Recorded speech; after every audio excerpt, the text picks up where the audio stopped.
Here's the other Gap, Walt Whitman shops. And Brooks Brothers is actually closed. They moved their location.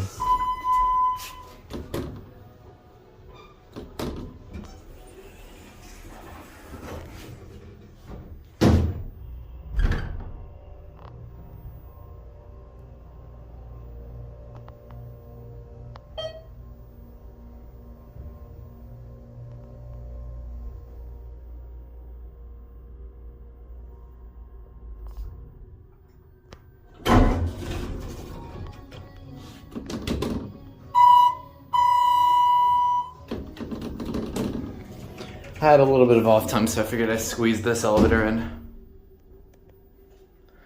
Interesting thing is, Thyssenkrupp's name is nowhere on this.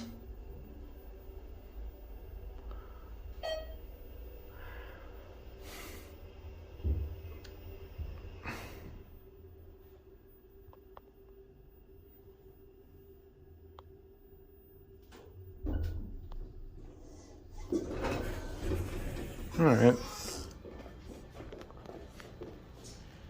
As you can tell, there's no one here. Alright, that's it.